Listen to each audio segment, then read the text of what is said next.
Assalamualaikum warahmatullahi wabarakatuh.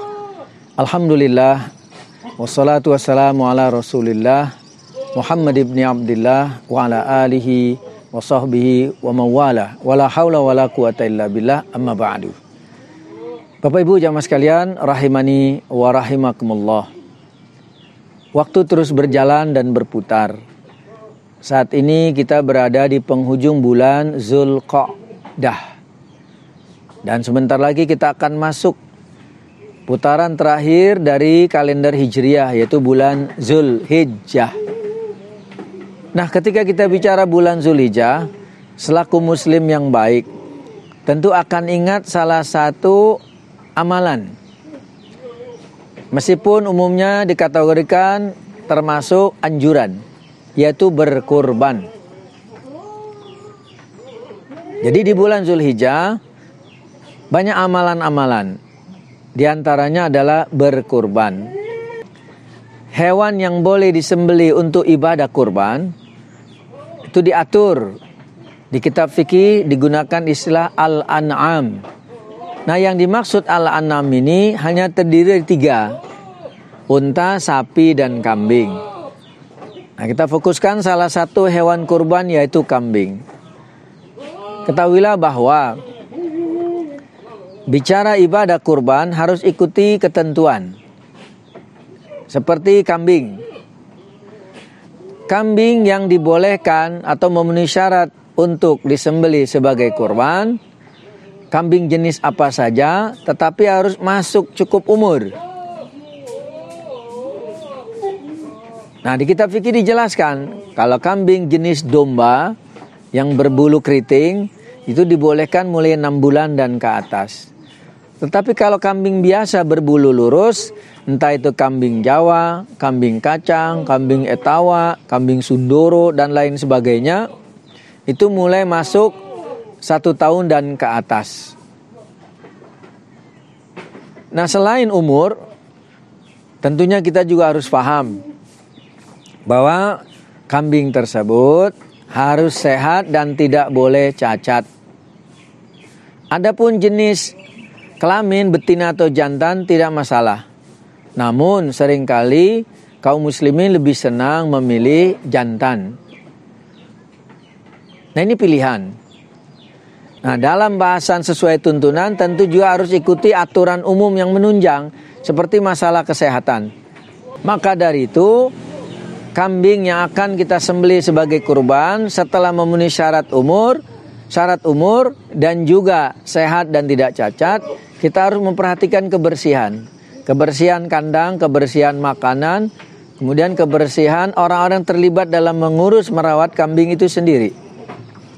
Para ahli menyebutkan indikasi, ini tips bagi orang-orang yang ingin memilih kambing. Indikasi kambing yang relatif sehat itu bisa dilihat dari sisi fisiknya.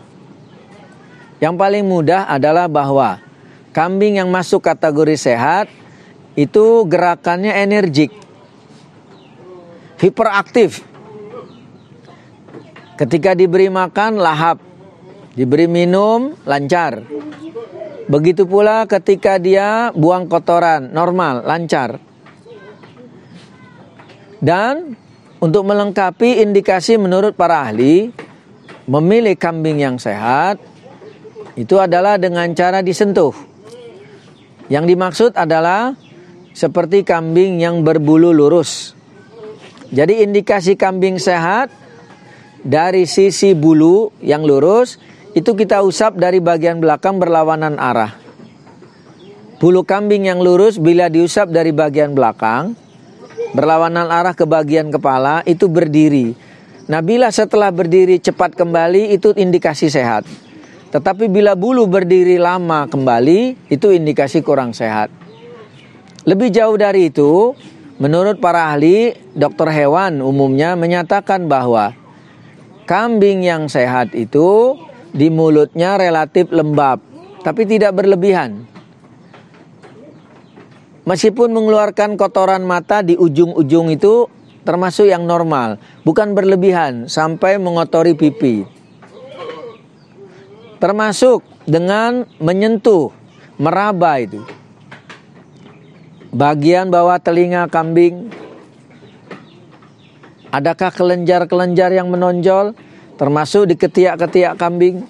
Adakah bagian yang menonjol? Memang sudah selayaknya lah setiap kaum muslimin ketika berkurban, selain memenuhi syarat juga tahu pilih yang terbaik, yang paling sehat, yang paling bermanfaat, yang paling higienis. Jangan sekedar semangat. Saya ambil contoh bandingan. Banyak orang awam atau belum tahu bahwa seringkali terjebak dengan postur kambing. Kambing itu jenisnya macam-macam. Jadi umur itu tidak bisa dilihat dari sisi postur. Maka kata para ahli, mendeteksi kambing jenis apapun dari sisi umur dengan cara membuka mulut, dilihat gigi barisan bawah. Secara ringkas, bila mana gigi barisan bawah sudah ada yang membesar seperti gigi manusia dewasa, itu tandanya sudah cukup umur. Orang menyebutnya kupak. Orang Jawa nyebut poel. Nah, jadi indikasi cukup umur ditandai dengan bergantinya gigi susu ke gigi permanen. Jadi lihatlah giginya itu. Ada kambing besar tapi ternyata belum cukup umur. Sebaliknya ada kambing jenis kecil, jangan dianggap belum cukup umur. Justru dia sudah cukup umur namun posturnya yang memang kecil. Kita harus memperhatikan syarat termasuk kebersihan. Ini adalah makanan yang kita konsumsi. Semua pihak harus berhati-hati, termasuk para panitia yang terlibat nantinya. Kenapa? Karena kambing yang setelah disembelih akan dibagikan dan dikonsumsi, bukan? Maka dari itu harus diperhatikan. Ahli peternakan menyebutkan bahwa ada potensi penularan penyakit dari hewan ke manusia. Dalam hal ini dari sisi daging yang dikonsumsi yang disebut dengan zoonosis itu. Nah, maka hati-hatilah. Sering kita dengarkan berita, mungkin tidak terdeteksi atau apa, seekor sapi kurban setelah disembelih dibedah ternyata di hatinya ada cacing. Ya mungkin sapi itu sedang sakit.